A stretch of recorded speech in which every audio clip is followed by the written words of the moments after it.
할렐루야. 네, 반갑습니다. 어, 오늘은 지난주에 이어서 지난주에는 계시록 13장 짐승 두 마리, 바다에서 올라온 짐승, 나온 짐승, 바다에서 나온 짐승, 땅에서 올라온 짐승에 대해서, 그리고 짐승의 표를 받는 자들에 대해서 666에 대해서 알아봤습니다. 오늘은 계시록 14장입니다. 계시록 14장은 오늘 말씀이 제목이 14만 4천 성도에 대해서 나옵니다. 키워드죠. 키워드 오늘. 그 다음에 새 천사가 말씀을 선포합니다. 그리고 곡식을 추수하고 그 다음에 포도를 추수합니다. 네, 이게 너무 길어서 안 썼는데 포도송이를 추수하는 그런 내용이 오늘 14장의 내용입니다. 그래서 좀 세 가지로 구분을 하면 1절에서 5절은 14만 4천 시온산에 있는 시온산 하나님이 계신 반석이죠. 있는 곳에 14만 4천의 성도. 그 다음에 6절에서 12절은 새 천사, 아까 세 명이라고 하면 맞나? 아무튼 세 명의 천사가 선포하는 그 말씀에 대해서 얘기를 하고 있고요. 그 다음에 마지막 14절에서 20절까지는 처음 곡식을 추수하고 그 다음 포도송이를 추수하는데 각각 추수하는 자가 다릅니다. 그래서 어떻게 추수하는지 우리가 어떤 열매가 되어야 되는지 한번 알아보도록 하겠습니다. 1절 한번 보시겠습니다. 1절 한번 읽어주십시오. 시작. 또 내가 보니 보라 어린 양이 시온에 섰고 그와 함께 14만 4천이 서 있는데 그들의 이마에는 어린 양의 이름과 그 아버지의 이름을 든 것이 있더라. 네, 어린 양이 지난번에 저희가 작년 10월에 14만 4천 성도에 대해서 한번 설교를 한 적이 있습니다. 그래서 두 번째 설교를 하는데 이 어린 양은 예수 그리스도를 상징한다고 그때도 말씀을 드렸습니다. 그분이 시온산 하늘에 있는 하나님의 성에 있다라는 거죠. 새하늘과 새 땅에 계시는 하나님의 도성에 있는 그런 배경을 나타내고 있습니다. 우리 믿는 자들이 얘기하는 그 천국이라는 것이죠. 하나님이 계신 곳을 바로 천국이라고 합니다. 그렇다면 하나님께서 우리 안에 계시니까 우리 마음 땅은 천국이라는 것입니다. 여러분이 살아가는 삶에 바로 천국의 삶을 누리고 있다라고 말씀할 수 있다라는 것입니다. 14만 4천은 계시록 7장하고 14장에 두 군데만 나옵니다. 성도의 이마에 어린 양의 이름이 찍혀 있다고, 그 다음에 아버지의 이름이 쓰여 있다고 얘기를 하고 있습니다. 성령의 인침을 얘기를 하는 거죠. 그래서 우리는 보이지는 않지만 성령의 인침을 받은 자다라고 성경은 말씀하고 있습니다. 그래서 인이 무엇입니까? 도장입니다. 성령께서 도장을 딱 찍었다라는 것입니다. 도장을 찍었다라는 것은 너는 내 거야. 이런 내 소유야. 그런 얘기입니다. 그렇다라는 것입니다. 옛날 그 구약 시대에 보면은 도장을 찍는 것은 그 다음에 짐승에도 도장을 찍고, 우리는 가축을 기르는 사람들 도장 번호 찍잖아요. 그런 것처럼 그런 비유가 좀 적절하지 않지만 그런 도장을 찍었다는 겁니다. 우리는 짐승의 표를 받는 게 아니라 성령의 인침을 받는 여호와의 이름의 도장을 우리는 받아야 되겠습니다. 2절 한번 보시면 한번 읽어주십시오. 내가 하늘에서 나는 소리를 들으니 많은 물소리와도 같고 큰 노랫소리와도 같은데 내가 들은 소리는 검은고 타는 자들이 그 검은고를 타는 것 같더라. 성도들의 찬양하는 소리가 바로 물소리 같고 우레소리 같으며 검은고 타는 소리와 같다라는 것입니다. 아름답다라는 것입니다.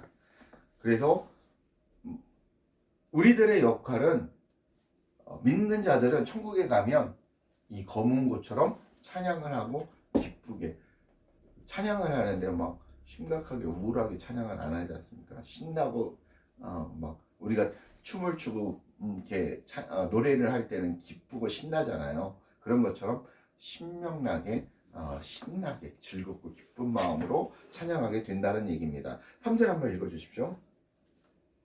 그들이 보좌 앞에 내 생물과 장로들 앞에서 새 노래를 부르니 땅에서 속량을 받은 14만 4천 밖에는 능히 노래를 배울 자가 없더라.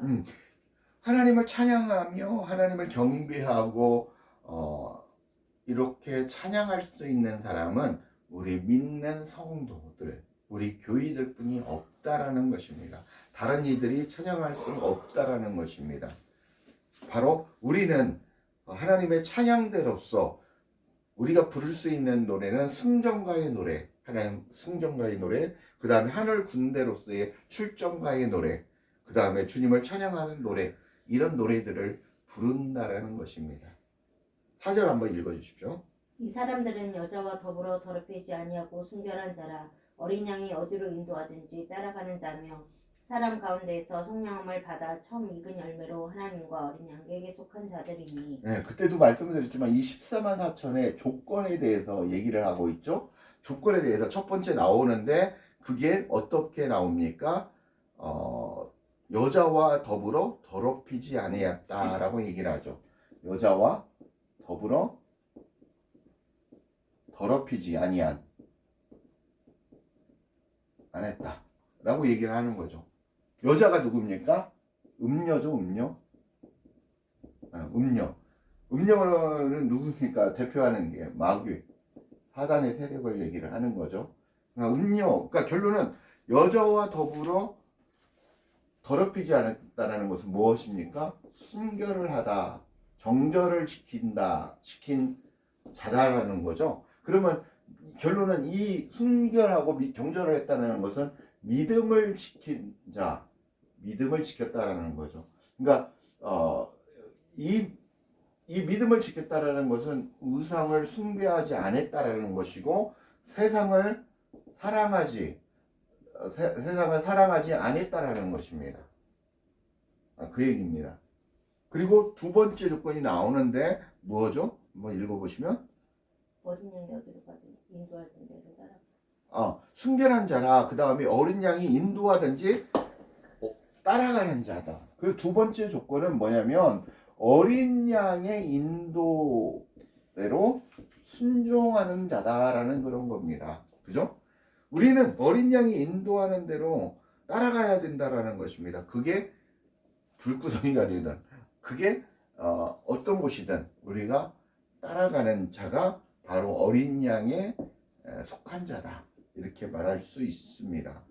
그리고 그 다음에 그 가운데 속량을 받아 처음 익은 열매로 하나님과 어린 양에게 속한 죄다. 세 번째, 처음 열매로 하나님께 속한 자라고 말씀드렸습니다. 그 다음에 네 번째 보시면 그 입에는 거짓말. 그렇죠. 그 입에는 거짓말이 없고 흠이 없는 자다.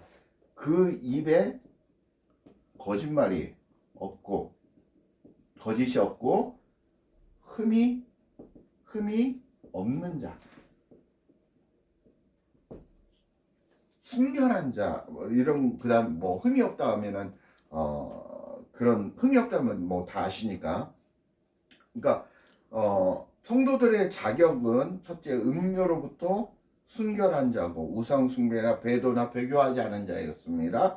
그 다음에 세상의 마음을 뺏기지 않는 자였습니다. 순결한 믿음을 지킨 자였습니다. 둘째, 어린 양이 어디로 가든지 따라가는 자였습니다. 자기의 부르심에 순종하는 자, 자기의 십자가를 지고 따라가는 자, 예수님의 제자들처럼 모든 것을 버리고 주를 쫓아가는 자라는 것입니다. 셋째, 하나님과 어린 양에 속한 자입니다. 사랑 가운데 구속함을 받았다는 것은 부활을 받은 자로서 부활의 첫 열매가 되었다는 것입니다. 이해하시죠? 네. 그 다음에 선택받은 자라는 거죠. 넷째, 입에 거짓이 없고 흠이 없는 자입니다. 이들은 진실한 자, 복음을 바르게 알고 바르게 가르치는 자, 바르게 전하는 자라는 것입니다. 그렇게 순전한 믿음으로 흠이 없는 자로 인정된 자. 누가 인정하는 겁니까? 하나님이, 예수 그리스도가 인정하는 자. 세상이 인정하는 건 의미가 없습니다. 우리가 세상에 석사, 박사, 이러지 않아요. 뭐 세상 사람들은 그럴 수 있습니다. 그러나 하나님이 인정하는 자, 그런 귀한 하나님의 거룩한 자들이 되시길 축복합니다. 오직 예수 그리스도를 통해 우리가 흠이 없이 인정함을 받을 수 있다라는 것입니다. 부활의 그날까지, 천국에 입성하는 그날까지 우리는 예수님만 붙잡고 그렇게 살아가야 된다는 것입니다. 6절 한번 보시겠습니다. 6절, 7절 한번 읽어주십시오. 시작. 또 보니 다른 천사가 공중에 날아가는데 땅에 거주하는 자들 곧 모든 민족과 종족과 방언과 백성에게 전할 영원한 복음을 가졌더라. 그가 큰 음성으로 이르되 하나님을 두려워하며 그에게 영광을 돌리라. 이는 그의 심판의 시간이 이르렀으니 하늘과 땅과 바다와 물들의 근원을 만드신 이를 경배하라 하더라. 천사는 엥겔로스라고 합니다. 예전에도 한번 설명해주면 메시지를 전하는 자, 그리고 사자를 의미합니다. 하나님의 메시지를 전하는 자, 이렇게 말할 수 있습니다. 그 사자가 땅에 거주하는 자들인 모든 민족과 백성과 방언에게 하나님의 복음, 하나님의 말씀을 선포합니다. 여기서 선택받은 성도들과 하나님 앞으로 돌아올 자가 없는 불신자들 모두에게, 그러니까 믿는 자들과 믿지 않는 자 모두에게 말씀을 선포하신다라는 것입니다. 그 말씀이 무엇입니까? 7절에 하나님을 두려워하라는 것입니다. 첫째 천사가 얘기하는 게 뭐냐? 세 천사 중에 첫째 천사가 얘기하는 게 뭐냐면 하나님을 두려워하라. 하나님을 두려워하라. 그리고 하나님께 무엇을 돌려라? 영광을 돌려라. 그 얘기입니다. 첫 번째 천사가 전하는 메시지입니다. 왜냐하면 그 뒤에 나오죠. 그의 심판이 가까이 왔다라는 것입니다. 너희들 깨어 근신해라. 믿는 자들에게는 이런 얘기입니다. 너희들 깨어 근신해서 더 정말 하나님이 기뻐하는 자로 준비하고 신부로서 단장하고 있어라. 그 얘기입니다. 그러나 믿지 않는 자들에게는 어떤 말입니까? 너희들 회개하고 돌아오라는 얘기입니다. 돌아와야 된다라는 것입니다. 그렇지 않으면 어디로 간다? 지옥 유황불에 떨어진다라는 것입니다.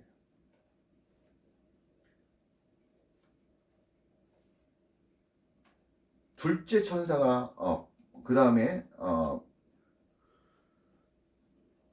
8절 한번 읽어보시겠습니다. 시작. 또 다른 천사 곧 둘째가 그 뒤를 따라 말하되 무너졌도다 큰 성 바빌론이여 모든 나라에게 그의 음행으로 말미암아 진노의 포도주를 먹이던 자로다 하더라. 둘째 천사가 말합니다. 둘째 천사가 뭐라? 무너졌다 큰 성 바벨론이여 모든 나라에게 그의 음행으로 말미암아 진노의 포도주를 먹이던 자더라. 그러니까 큰 성 바벨론이 뭐 했다라는 겁니까? 무너졌도다.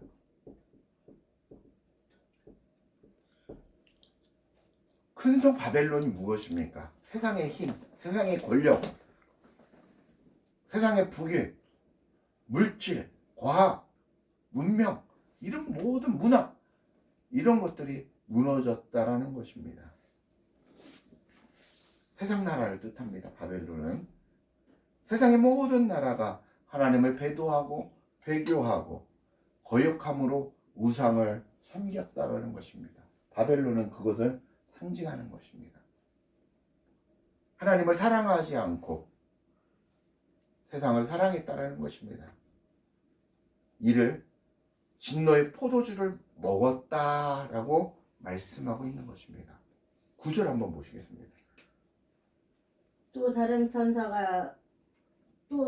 천사고 셋째가 그 뒤를 따라 큰 음성으로 이르되 만일 누구든지 짐승과 그의 우상에게 경배하고 이마에나 손에 표를 받으면 그도 하나님의 진노의 포도주를 마시리니 그 진노의 잔에 섞인 것이 없이 부은 포도주라. 거룩한 천사들 앞과 어린 양 앞에서 불과 유황으로 고난을 받으리니 11절까지. 그 고난의 연기가 세세토록 올라가리로다. 짐승과 그의 우상에게 경배하고 그의 이름표를 받는 자는 누구든지 밤낮 쉼을 얻지 못하리라 하더라. 아멘.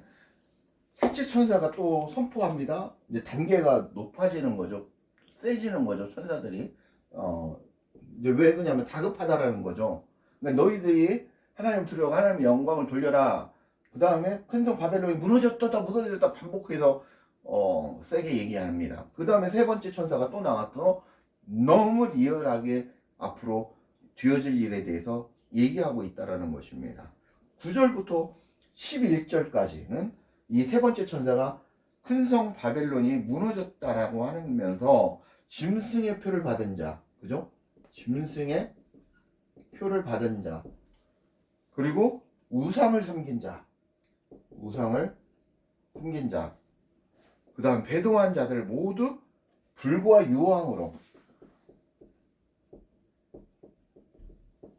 유황불이죠.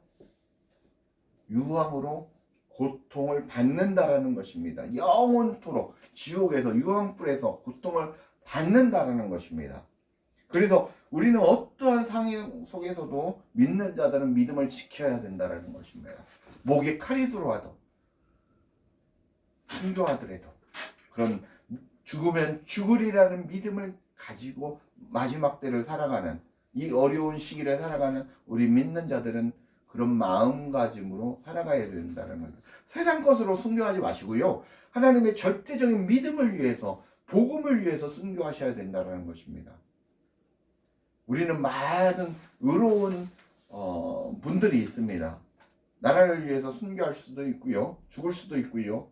또 이 지역 주민들을 위해서도 의롭게 순교할 수도 있겠죠. 죽을 수도 있겠죠.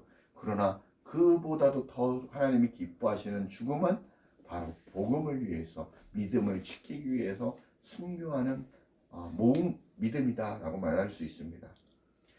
우리 모두 주님이 선택한 14만 4천 성도가 되어야 된다는 것입니다. 그 안에 내가 포함되어야 된다는 것입니다. 14만 4천은 게마트리아 방법이라고 그랬죠. 그래서 많은 하나님의 교회, 하나님의 성도라는 것입니다. 꼭 숫자적인 14만 4천 명 딱 떨어지는 숫자가 아닙니다. 이 안에 누가 들어가야 됩니까? 내 친구가 들어가고 내 이웃이 들어가는 것보다도 무엇보다도 내가 들어가야 된다는 것입니다. 그리고 내가 들어간 다음에 누가 들어가야 됩니까? 내 가족, 친지가 들어가야 되겠죠. 그리고 그 다음에 누가 해야 되냐? 나가 사랑하는 자들이 들어가야 되겠죠. 그래서 여러분들이 복음을 위해서 내 사랑하는 자들을 위해서 기도하면서 하나님의 복음을 위해서 그들이 영접할 수 있도록 받아들일 수 있도록 삶을 통해서 복음의 말씀을 전하는 걸 통해서 기도하시면서 노력을 하셔야 되겠죠. 12절 한번 보시겠습니다. 성도들의 인내가 여기 있나니 그들은 하나님의 계명과 예수에 대한 믿음을 지키는 자니라. 또 내가 들으니 하늘에서 음성이 나서 이르되 기록하라. 자금 이후로 주 안에서 죽는 자들은 복이 있도다 하시매 성령이 이르시되 그러하다. 그들이 수고를 그치고 쉬리니 이는 그들의 행한 일이 따름이라 하시더라. 아멘. 먹고 사는 인생의 문제 때문에 믿음을 잃지 말라는 것입니다. 믿음을 지킨 자들을 축복을 말씀하고 있습니다. 주 안에서 죽은 자들이 복이 있다라고 말씀을 하고 있습니다. 짐승표를 받지 않고 성령의 인침을 잘 보존하고 잘 따라오는 자가 믿음을 지키고 정결을 지킨 자가 복이 있다라는 것입니다. 그들에게 성령께서 하나님께서 보상하시고 축복하신다라는 것입니다.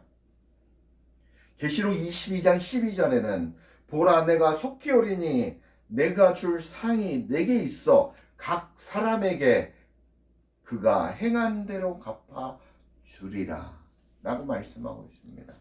그가 행한 대로 갚아 주리라. 행함을 강조하는 건 아닙니다. 그러나 중요하다라는 것입니다. 14절 한번 읽어보시겠습니다. 시작. 또 내가 보니 흰 구름이 있고 구름 위에 인자와 같은 이가 앉으셨는데 그 머리에는 금면류관이 있고 그 손에는 예리한 낯을 가졌더라. 또 다른 천사가 성전으로부터 나와 구름 위에 앉은 이를 향하여 큰 음성으로 외치오리되 당신의 낯을 휘둘러 거두소서. 땅의 곡식이 다 익어 거둘 때가 이렇음이니이다 하니 16절. 구름 위에 앉으시니가 낯을 땅에 휘두르매 땅의 곡식이 거두어지니라. 예. 14절부터 16절까지가 곡식 추수에 대해서 지금 말씀하고 있습니다. 그런데 내가 보니까 흰 구름 위에 구름은 구름 위에 임자 같은 이가 있는데, 구름은 하나님의 임재나 거룩함을 나타낼 때 쓰이는 말들인데, 임자 같은 이가 앉아있다. 임자라는 거죠. 그 머리에는 금면류관이 있다라는 것입니다. 그리고 예리한 낫을 가지고 있더라. 누구십니까? 바로 예수 그리스도지 않습니까? 15절에 보니까 그 예수님이 계시는데 다른 천사가 성전으로부터 나와 구름 위에 앉은 이를 위해서 큰 음성으로 외칩니다. 당신의 낫을 휘둘러 거두소서. 마지막 때 이제 역할을 말씀하시죠. 땅의 곡식이 다 익어 거둘 때가 되었습니다 라고 외칩니다. 낫은 칼을 의미합니다. 낫. 칼은 말씀, 좌우엔 날선 검처럼 말씀을 상징하고 있습니다. 주님이 명령하심으로, 말씀을 선포하심으로 낫을 휘두른다라고 표현하고 있는 거죠. 말씀을 선포하심으로 이루어진다라는 것입니다. 주님의 명령하심으로 우리 곡식들, 여기 곡식은 무엇입니까? 믿는 자들, 알곡.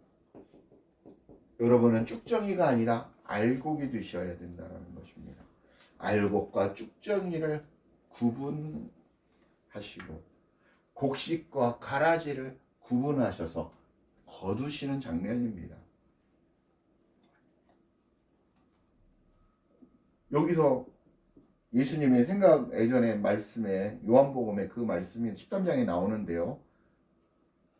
곡식이 다칠까 그냥 놔둬라. 기억나시죠? 무엇을 놔두라고 합니까? 가라지를 그냥 놔두라고 하죠. 왜 그냥 가라지를 뽑다가 곡식이 다칠까? 염려하시는 하나님의 사랑을 느낄 수 있죠. 비유를 통해서 이렇게 말씀하고 있습니다.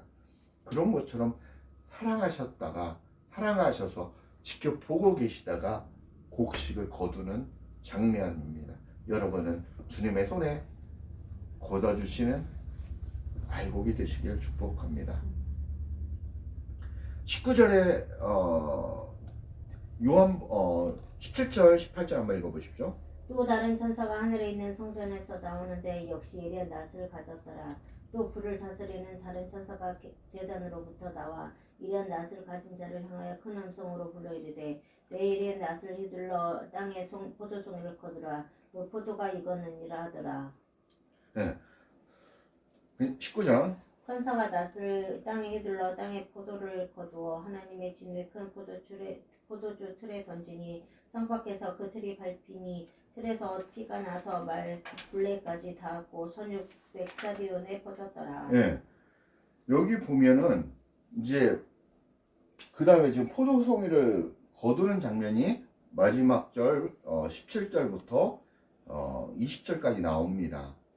또 다른 천사가 하늘에 있는 성전에서 똑같이 나오는데 예리한 낫을 가졌다는 거죠. 예수님도 예리한 낫을 가지고 있는데 말씀으로 선포해서 거두는 알곡을 거두시고, 또 예리한 성경 말씀을 보니까 예리한 낫을 가진 자가 있습니다. 천사죠.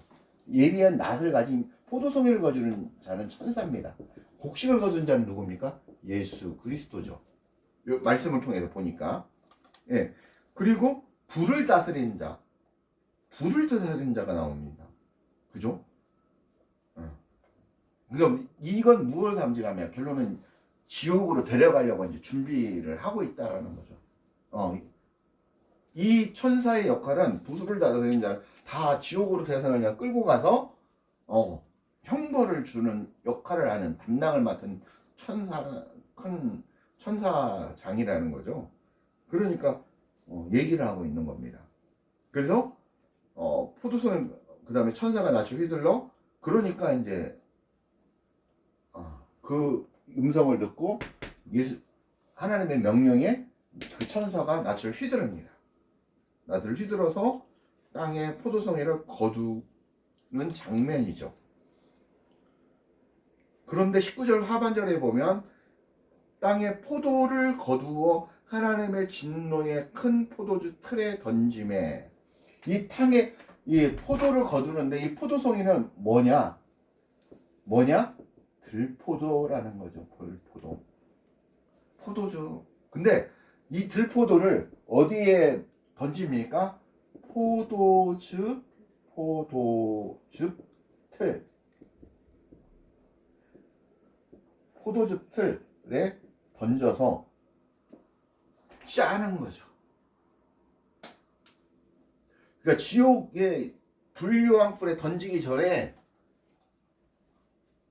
우리가 이 포도주 틀에 던져지는 겁니다.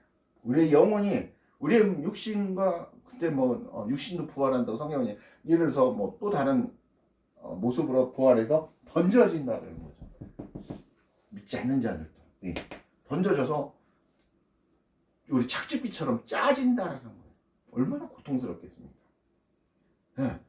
근데 그 포도숲에 던져서 짜지는데 그 틀에서 20절에 보니까 피가 나서 말 굴레까지 닿았고, 말 굴레라는 것은 가슴이에요. 말 가슴까지 닿았다라는 거예요. 그리고 말 가슴 높이까지 닿았으니까 어마어마하게 찼다라는 거죠. 높이까지 이게 피가 됐으니까. 그리고 스타디온 이렇게 나오잖아요. 여기 보면은 여기에서 보면은 1600 스타디온인가요?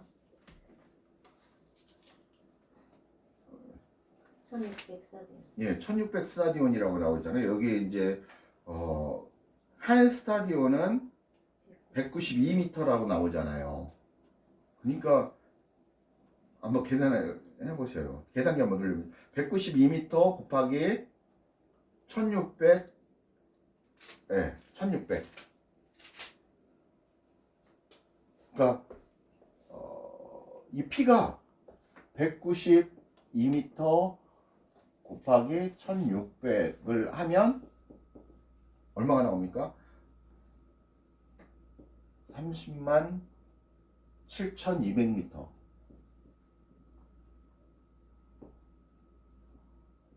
30만 7200m. 어마어마한 32만 킬로미터죠. 1000을 빼니까 307만 킬로미터. 아니, 킬로미터로 따지면 307만 킬로미터죠. 어마어마한 이 피가 흘러간다는. 믿지 않는 자들이 하나님을 거역하고 배도한 자들이 어마어마하게 많다라는 것입니다.